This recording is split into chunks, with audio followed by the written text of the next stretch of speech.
Thank you so much abahuriza bari ya radio Amina TV Tayari TV. Amazina ni banyita tukamuhebwa Gerard kandi nye deputy RCC wa Mbarara City South. Erizoba ntimangu turiyo mukutera karuru kabakiya person LC1s ahabyaro byitu narisha sales zitu anambweno erizoba kate bwa hati ndi harwarire se itwaba inaba ninda barabamu kureba ngo exercise netambureta umusite yitu yambarara akurujira kuwa ikamwanya ngo washanga embere ryita ikamwanya of course as security ndi mureba ngo we deployed kandi security oero mu bwingi kandi twashanga ngo enkarra ziriyo nizishomwa abantu bariyo ni bashomwa no harabe hatariho wikiraniza bamwe ko twahurira mu kubanza amwe batakwenda register kolesibwe konka tukimanya ngo electoral commission eka guidelines zayo zabire zire kiriya abantu bakabagambira behandikise kandi baba hano bwire bwo kucekinga enkarra zanyu akaruke rizoba kakarya ko kutera abantu bahiza kubashoma umunkarara zabo bakareba ngo baba kiriyaringa bazamu kandi baba hakire babasa kutera karuru kawo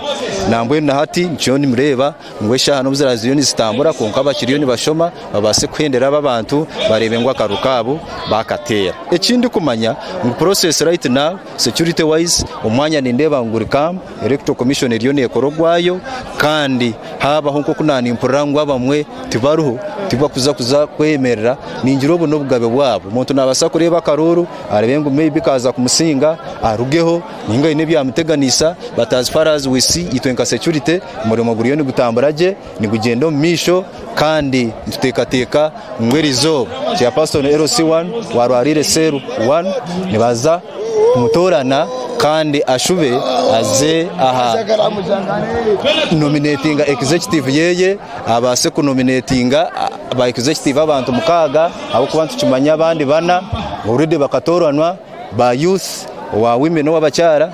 w'abarema na no w'abagurusi aborede baruho so naza kutayo mukaga so ntubendeza okutorana kurungi ahandi nahandi ekitwareba nkahandi nabantu kwenda kutera karuru batariyo munkarara konko of course we have beef staff electoral commission iriyo ne korogwayo ogwito no kuba security kureba ngo abantu batera karuru kabo ombusinge kandi hino wateganisa kureba ngo akaruru kaje no misho ati nkaba barugo Mukaruru shahanche nyumaho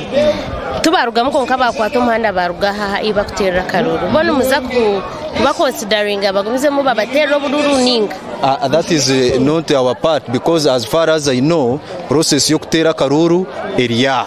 bo babi nekizibu cyabe cyabateganisa I think that is the electoral commission and court issues but for us as far as we know akaruru kagenda ki omisho baba tariho tinkamanye shonga zabe zakubasa kubaza bihaho konko buturiya ntureba abantu mbabe nkara bariyo ni bashoma kandi tinka hamize ngo muntu akabire nagira ishu neji ningeriya konka bo babine guri byanse zabo narishibine bikubateganisa bonka abantu ebintakumanya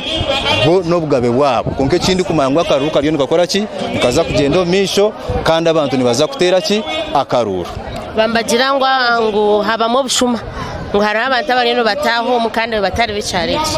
ece kibani bagamba it is one of the reasons why security has been beefed up very well ninjani mureba ngo twabongera na security namahega yongera njo kureba the whole area is cordoned off umwanya gona guri cordoned off security retight kureba ngo bashoma abantu abashemeye kubani bakora ki nibaza kutera karuru so ecyacha kiriho mukashesha kibani bagamba ngo abamwe baza kurabamo abamwe barabahandi twabayambaho kureba ngo we have beefed up the security kureba ngo abantu abashemeye kubani batera karuru no bakuza kora ki kutera karuru kandi cyo turiyo tureba ngo gendo mu misho kare abo bare mnonga RCC